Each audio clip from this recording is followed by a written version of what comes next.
Hello बच्चों, तो क्या हालचाल आप सभी के। तो आज की वीडियो में हम बात करने वाले हैं पोलर और नॉन पोलर मॉलिक्यूल क्या होते हैं। ठीक है, बहुत कन्फ्यूजन होती है इसमें।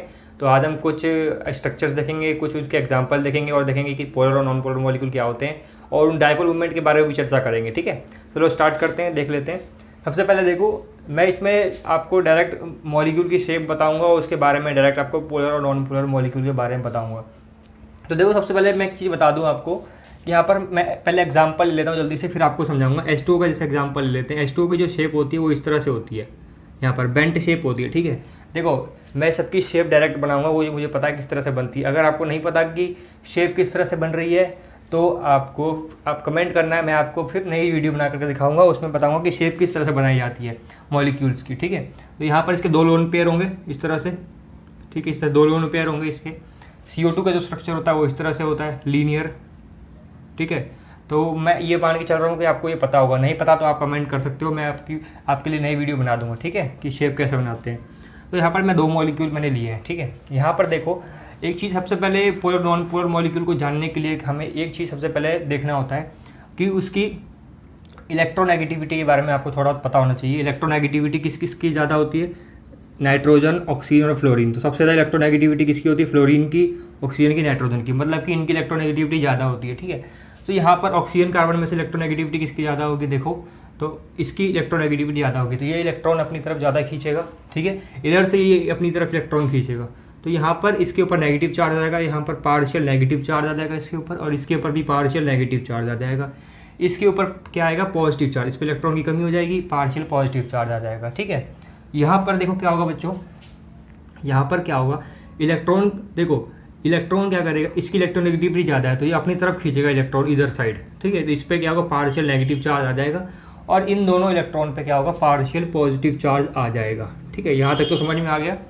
इसके बाद ध्यान से देखो, जिधर की साइड इलेक्ट्रॉन खींचे जा रहे हैं वही साइड हमको क्या करना है? एरो का दिखाना है। तो इलेक्ट्रॉन इधर साइड खींचे हुए जा रहे हैं तो इधर साइड एरो दिखाना है। ठीक है, और यहाँ पर इलेक्ट्रॉन इधर की साइड खींच रहे हैं तो इधर की साइड इलेक्ट्रोनेगेटिविटी ज़्यादा है, इधर की साइड इलेक्ट्रॉन जा रहे हैं, शिफ्ट हो रहे हैं, तो इधर की साइड एरो दिखाना है। ठीक है स्टूडेंट्स, अब यहाँ पर देखो, इसमें किस तरह से एरो दिखाओगे? इसमें इलेक्ट्रॉन डेंसिटी इधर की साइड जा रही है तो हम एरो इस साइड दिखाएंगे, और इधर भी इलेक्ट्रॉन डेंसिटी इस साइड जा रही है तो यहाँ पर भी एरो इस साइड दिखाएंगे। तो एक चीज़ मैं आपको ये बताना चाहता हूँ कि यहाँ पर पोलर और नॉन पोलर मॉलिक्यूल्स में हम एक चीज़ बात करते हैं, डायपोल मूवमेंट के बारे में बात करते हैं। किसके बारे में? डायपोल मूवमेंट के बारे में बात करते हैं। तो डायपोल मूवमेंट भी हम निकाल लेते हैं आसानी से। देखो, पोलर और नॉन पोलर मॉलिक्यूल में किसका डायपोल मूवमेंट जीरो होगा, किसका डायपोल मूवमेंट जीरो नहीं होगा। अब डायपोल मूवमेंट क्या होता है देख लो। डायपोल मतलब क्या? डाई मतलब दो, और पोल मतलब क्या? नेगेटिव और पॉजिटिव चार्ज के पोल। तो यहाँ पर एक नेगेटिव चार्ज, एक पॉजिटिव चार्ज है, यहाँ पर भी एक नेगेटिव चार्ज है और यहाँ पर पॉजिटिव चार्ज है। तो यहाँ पर क्या हो रहा है? डायपोल क्रिएट हो रहा है, यहाँ पर भी डायपोल क्रिएट हो रहा है, लेकिन डायपोल दोनों में क्रिएट हो रहा है, लेकिन एक पोलर भी होगा, एक नॉन पोलर होगा। तो ध्यान रखना, जरूरी नहीं है कि जिसमें डायपोल क्रिएट हो रहा है वो पोलर हो, वो नॉन पोलर भी हो सकता है। ठीक है, तो मैं आपको बताता हूँ एग्जांपल दे करके। यहाँ पर मैंने लिखा है, जैसे यहाँ पर दोनों में पोल क्रिएट हो रहा है, नेगेटिव पॉजिटिव, लेकिन यहाँ पर क्या है देखो, इलेक्ट्रॉन डेंसिटी ऊपर की साइड जा रही है, लेकिन यहाँ पर एक उधर जा रहा है, एक इधर जा रहा है। तो यहाँ पर क्या होगा बच्चों, अगर मैं आपको बताना चाहता हूँ, जब भी क्या होगा, इलेक्ट्रॉन की जो यहाँ पर जो हम दिखा रहे हैं, डायपोल की डायरेक्शन दिखा रहे हैं, ये जो डायपोल की डायरेक्शन दिखा रहा है, अगर ये अपोजिट है, इक्वल और अपोजिट है, तो वो एक दूसरे को कैंसिल कर देते हैं। यहाँ पर ये एक दूसरे को क्या करते हैं? कैंसिल। तो डायपोल मूवमेंट की जो साइन होता है इस तरह से लिखते हैं हम। ठीक है, इसको इस तरह से रिप्रेजेंट करते हैं। यहाँ पर म्यू क्या हो जाएगा? जीरो। जब एक दूसरे को कैंसिल कर देंगे तो यहाँ पर हम क्या बोलते हैं? डायपोल मूवमेंट जीरो हो गया। और जब डायपोल मूवमेंट जीरो हो जाता है उसको हम बोलते हैं नॉन पोलर मॉलिक्यूल। समझ में आया कुछ? जब डायपोल मूवमेंट जीरो होता है तो उसको बोलते हैं non polar molecule, non polar molecule. ठीक है, और जब डायपोल मूवमेंट जीरो नहीं होता, मतलब उसकी कुछ ना कुछ वैल्यू होगी, 0.1, 0.5 या फिर 1, 1.6 ऐसे कुछ करके होगी, उसको हम बोलेंगे पोलर मॉलिक्यूल। ये किस केस में होगा पोलर मॉलिक्यूल? जब डायपोल मूवमेंट कैंसिल नहीं होगा एक दूसरे से।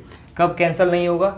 जब वो एक दूसरे के अपोजिट नहीं होंगे, एक दूसरे के इक्वली, एक दूसरे के देखो एकदम ही अपोजिट थे, इसलिए एक दूसरे पे यहाँ पर कैंसिल हो गया। लेकिन यहाँ पर देखो नहीं है, ये दोनों ऊपर साइड जा रहे हैं इस तरह से, तो ये अपोजिट नहीं है एक दूसरे के, तो यहाँ पर डायपोल मूवमेंट जीरो नहीं होगा। तो यहाँ पर जीरो नहीं होगा, तो यहाँ पर हम इसको बोलेंगे कि इसके अंदर ये क्या है? एक पोलर मॉलिक्यूल है। कैसा मॉलिक्यूल है बच्चों? पोलर मॉलिक्यूल है। समझ में आ गया? ठीक है, नोट कर लो। उसके बाद हम एक और एग्जांपल देखते हैं आगे। तो बच्चों हम बात करने वाले हैं नेक्स्ट एग्जांपल BF3 की, ठीक है। तो मैं BF3 का यहाँ पर शेप बना देता हूँ। BF3 की शेप कुछ इस तरह से होती है, यहाँ पर मैं दिखा देता हूँ। इस तरह से ये BF3 की शेप होती है, ठीक है। यहाँ पर इस तरह से 3 फ्लोरीन एटम लगे हुए हैं, बीच में बोरोन एटम है, ठीक है। यहाँ पर देखो एक तरह का बिल्कुल सिमेट्रिक मॉलिक्यूल दिख रहा है। तो मैं आपको एक ट्रिक बता देता हूँ। जो जहाँ भी आपको दिखेगा एक इलेक्ट्रोनेगेटिव एलिमेंट दिखेगा, यहाँ पर देखो इलेक्ट्रोनेगेटिव एलिमेंट है। और दूसरा, पहला देखना आपको इलेक्ट्रोनेगेटिविटी देखनी, डिफरेंस देखना, इलेक्ट्रोनेगेटिव डिफरेंस यहाँ पर है। दूसरा क्या देखना है आपको कि वहाँ पर आपको सिमेट्री देखनी है, तो वो सिमेट्रिक मॉलिक्यूल है।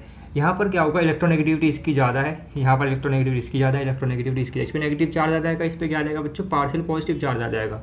तो इलेक्ट्रोनेगेटिव जिधर ज़्यादा है उधर के साइड इलेक्ट्रॉन शिफ्ट होंगे, उधर के साइड डायपोल मूवमेंट की डायरेक्शन होगी। यहाँ पर इधर इस साइड होगा और यहाँ पर इस साइड होगा। मतलब देख सकते हो कि तीनों ही बिल्कुल अपोजिट है, तो तीनों की ही डायरेक्शन, अब डायपोल मूवमेंट की डायरेक्शन तीनों ही क्या हो जाएगी, कैंसिल हो जाएगी एक दूसरे से। तो यहाँ पर तीनों की ही डायपोल मूवमेंट की डायरेक्शन एक दूसरे से कैंसिल हो जाएगी, इसीलिए यहाँ पर नेट डायपोल मूवमेंट क्या होगा बच्चों, नेट डायपोल मूवमेंट क्या होगा, 0। नेट डायपोल मूवमेंट 0 होता है तो मैंने आपको क्या बताया था कि वो मॉलिक्यूल क्या हो जाता है बच्चों, नॉन पोलर मॉलिक्यूल हो जाता है। वो समझ में आया। तो ज़रूरी नहीं है कि बच्चे ऐसा सोच लेते हैं कि अगर इलेक्ट्रोनेगेटिविटी का डिफरेंस है तो वहाँ पर पोलर होगा, नहीं। अगर वहाँ पर इलेक्ट्रोनेगेटिविटी डिफरेंस है लेकिन वो एक दूसरे के बिल्कुल अपोजिट डायरेक्शन में डायपोल मूवमेंट की डायरेक्शन है, तो वहाँ पर नॉन पोलर मॉलिक्यूल वो हो जाता है। समझ में आया कुछ, समझ में आया कुछ बच्चों।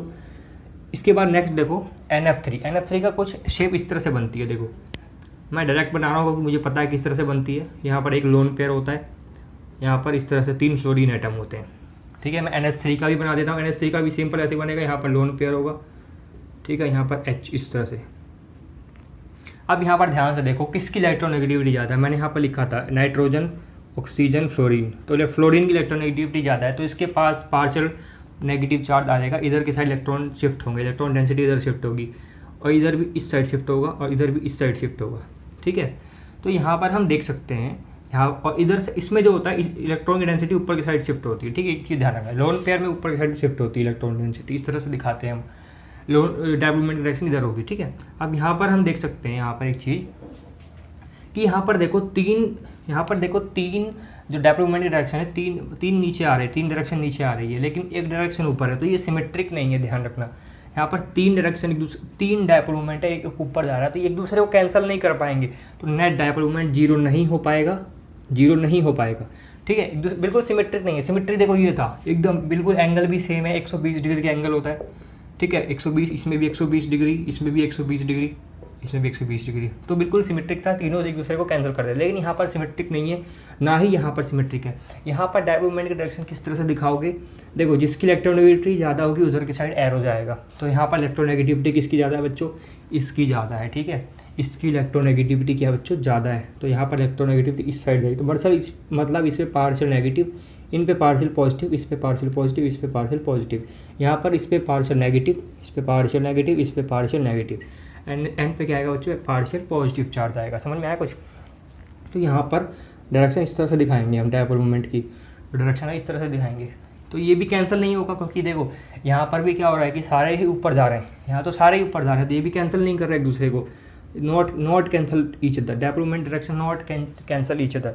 तो यहाँ पर डायपोल मूवमेंट कैंसिल नहीं कर रहा है एक दूसरे को, तो यहाँ पर डायपोल मूवमेंट 0 नहीं होगा, तो नेट डायपोल मूवमेंट 0 नहीं होगा, नॉट इक्वल टू 0, तो मतलब कुछ ना कुछ डायपोल मूवमेंट होगा।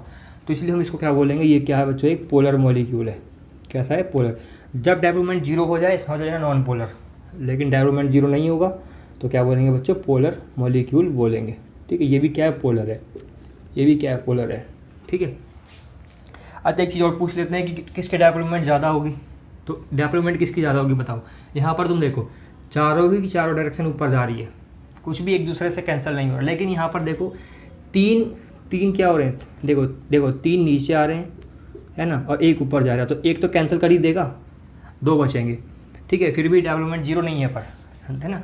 तो यहाँ पर मतलब कि, लेकिन यहाँ पर देखो चारों के चारों ही ऊपर जा रहे हैं, तो एक दूसरे को कैंसिल बिल्कुल भी नहीं करेगा, तो सबसे ज़्यादा डायपोल मूवमेंट इसमें होगा, ठीक है। इसका डायपोल मूवमेंट ज़्यादा होगा, इसका डायपोल मूवमेंट ज़्यादा होता है NH3 का NF3 से, ठीक है। मैंने आपको बताया, रीज़न बता दिया कि इसमें एक डायरेक्शन ऊपर होती है, एक डायरेक्शन नीचे, कैंसिल कर देता है, ये वाला कैंसिल कर देगा एक दूसरे को, लेकिन ये दोनों की वजह से डायपोल मूवमेंट नेट 0 नहीं हो पाता, ठीक है। मतलब 0 तो दोनों में ही नहीं होगा, लेकिन ज़्यादा पूछ लेता है किस में होगा, तो ज़्यादा किस में होगा बच्चों, इसमें होगा, क्योंकि सारे के सारे डायरेक्शन ऊपर की साइड जा रही है, इसलिए एक भी कैंसिल नहीं हुआ इसमें, इसलिए जीरो इसमें ज़्यादा होता है, इसमें जीरो नहीं होगा बिल्कुल भी।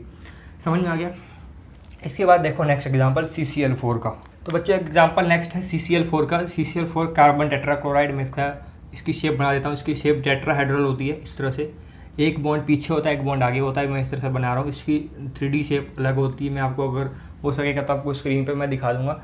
इसकी 3D शेप अलग होती है, इस तरह से नहीं जैसे आपको दिखता है ना वैसा नहीं है। आप ये सोच रहे हो कि 3 बॉन्ड नीचे दिख रहे हैं एक ऊपर, ऐसा नहीं, इस तरह से होता है। जैसे चेयर होती है ना, चेयर मान लो जैसे 3 पैर हैं इसके, इस तरह से मान लो, ठीक है। ये 3 इस तरह से हैं, एक पीछे के साइड में है, एक इस साइड में, एक इस साइड में, 3 और एक ऊपर के साइड ऐसे होता है, ठीक है। तो ये पीछे का साइड है, ये इधर है। तो इनके सबके बीच में एंगल बिल्कुल बराबर होता है, 109 डिग्री के आसपास एंगल होता है, 109 डिग्री के पास, 109.5 डिग्री के आसपास इसका एंगल होता है, ठीक है। सबके बीच में इतना ही होता है, 109.5 इतना ही, सबके बीच में इतना ही होता है, सबके बीच में इतना ही होता है, सबके बीच में इतना ही होता है, ठीक है। इतना ही होता है, ऑलमोस्ट इतना ही होता है। तो कहने का मतलब ये है कि ये सभी एक दूसरे के बिल्कुल अपोजिट है, क्योंकि सबके अंदर बिल्कुल एंगल भी क्या है, बिल्कुल सेम है, ठीक है। तो अब यहाँ पर डायरेक्शन किधर जाएगी, इधर साइड जाएगी। क्यों? क्योंकि क्लोरीन की इलेक्ट्रोनेगेटिविटी ज़्यादा होती है किससे, कार्बन से। तो इस पर पार्शियल नेगेटिव, इस पर पार्शियल नेगेटिव, इस पर पार्शियल नेगेटिव, इसकी पार्शियल नेगेटिव, इस पर पार्शियल पॉजिटिव, तो सब पे इस पर अपोजिट डायरेक्शन जाएगी यहाँ पर इस तरह से। ये चारों के चारों डायपोल एक दूसरे को कैंसिल कर देंगे। क्यों? क्योंकि इसकी शेप जो अब जैसे आपको दिख रही है ऐसी, जैसे आप सोच रहे हो इस तरह से सोच रहे हो, इस तरह से नहीं है। इसकी शेप जो होती है बच्चों टेट्राहेड्रल होती है। मैंने आपको बताया कि नीचे जो होती है इस तरह से, ये तीनों के बीच में ये बिल्कुल तीनों ही अलग अलग होते हैं, इस तरह से होती है ये शेप, ठीक है। तो एक दूसरे को कैंसिल कर देंगे। चारों के बीच में ही जो होती है, जो एंगल बॉन्ड एंगल होता है बराबर होता है। तो चारों ही एक दूसरे को क्या कर देंगे, कैंसिल कर देंगे एक दूसरे को। समझ में आ रहा है कुछ? एक दूसरे को चारों क्या कर देंगे बच्चों, कैंसिल, एक दूसरे की डेवलपमेंट एक दूसरे को कैंसिल कर देगी सब, जहाँ पर भी आपको दिख रहा है। तो यहाँ पर सभी कैंसिल हो गए एक दूसरे से। तो डेवलपमेंट नेट डेवलपमेंट क्या आ गया, नेट डेवलपमेंट क्या आ गया, 0। तो इसलिए इसको हम क्या बोलेंगे, नॉन पोलर, क्या बोलेंगे, नॉन पोलर मॉलिक्यूल बोलेंगे। समझ में आया कुछ? समझ में आया बच्चों? तो इस तरह से हम निकालते हैं नॉन पोलर मॉलिक्यूल और पोलर मॉलिक्यूल क्या होते हैं। अब देखो मैं आपको एक होमवर्क दे रहा हूँ, आप मुझे कमेंट सेक्शन में बताओ, कमेंट में बताओ करके कि ये पोलर मॉलिक्यूल है कि नॉन पोलर मॉलिक्यूल है, ठीक है। ठीक है स्टूडेंट्स, तो यहीं तक था ये वीडियो। अगर इसके बाद आप कोई और टॉपिक पर वीडियो चाहते हैं तो आप मुझे कमेंट में बता सकते हैं, ठीक है। तो मिलेंगे किसी और नेक्स्ट वीडियो में, तब तक के लिए पढ़ते रहिए। Thank you for watching.